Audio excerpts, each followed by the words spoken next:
Army নিয়ন্ত্রণ করতে চায়, পুলিশ নিয়ন্ত্রণ করতে চায়, রাজনীতিবিদদের মধ্যে বিভাজন তৈরি করতে চায় এবং দেশে নৈরাজ্য তৈরি করতে চায়। 90-এর স্বৈরাচার বিরোধী আন্দোলনে যদি দেখেন, এই 24-এর গণ অভ্যুত্থান দেখেন, সবসময় তারা শেষ পর্যন্ত দেশের স্বাধীনতা সার্বভৌমত্ব রক্ষায় জনগণের পাশে ছিল। 75-এ 7ই নভেম্বর সিপাহী জনতার বিপ্লবের মাধ্যমে জিয়াউর রহমান মুক্ত না হলে বাংলাদেশ যেমন একটা সংকটে পতিত হতো। 90-এ জেনারেল নুরুদ্দিন সাহেব যদি এরশাদ সাহেবকে, সরি মিস্টার প্রেসিডেন্ট, আমরা জনগণের বুকের উপরে পাড়া দিয়ে আপনাকে ক্ষমতায় রাখতে পারবো না, এই কথা যদি না বলতেন, 90-এও ডিফিকাল্ট ছিল গণ অভ্যুত্থান ঘটনাটা। 24-এর গণ অভ্যুত্থানেও সামরিক বাহিনী যদি শেষ পর্যন্ত জনগণের কাতারে এসে না দাঁড়াতো, তাহলে দেশে গৃহযুদ্ধ লেগে যেত, রক্তপাত হতো। ওই দক্ষিণ আফ্রিকার বিভিন্ন ব্যর্থ সংঘাতপূর্ণ রাষ্ট্রের তালিকায় বাংলাদেশের নামও যুক্ত হতো। তাহলে কেন গণ অভ্যুত্থানের পরে সেনাবাহিনীকে জনগণের মুখোমুখি করা হচ্ছে?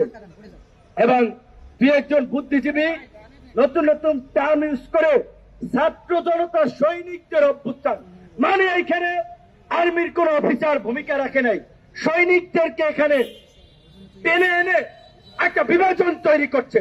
এরা ওই 75-এর মতো আরেকটা হঠকারী গ্রুপ, যারা দেশে নৈরাজ্য তৈরি করতে চায়।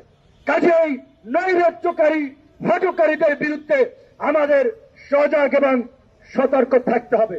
আমরা বারবার বলছি, আসেন, এখনো বলছি, আওয়ামী লীগকে যদি আপনি বিপ্লবের শক্তি হন, আপনি আওয়ামী লীগকে নিষিদ্ধের পক্ষে থাকবেন। আমরা বলছি, সমস্ত রাজনৈতিক দলগুলো যদি 4 ব্যানার নিয়ে আগামীকালকে রাজপথে নামে, 24 ঘন্টার মধ্যে সরকার আওয়ামী লীগকে নিষিদ্ধ করতে বাধ্য হবে। এখন তাহলে দেখা দরকার, কারা ফ্যাসিবাদকে পুনর্বাসন করতে চায়, কারা গণতন্ত্র চায়, কারা অভ্যুত্থানের শক্তি। আমার ব্যানারে আসার দরকার নাই, আমাদের দলের নেতৃত্ব আসার দরকার নাই। আগামীকালকে থেকে সব দল 4 ব্যানার নিয়ে আওয়ামী লীগ নিষিদ্ধের দাবিতে রাজপথে নামেন। রমজানের শেষ দিকে স্বাভাবিকভাবেই বিভিন্ন রাজনৈতিক দলের গুরুত্বপূর্ণ কর্মসূচি, সবাই বাড়ি যাবে, বছরে একটা ঈদ আসে, স্বজনদের জন্য কেনাকাটা, আবেগ অনুভূতি, অনেক কিছুই জড়িত।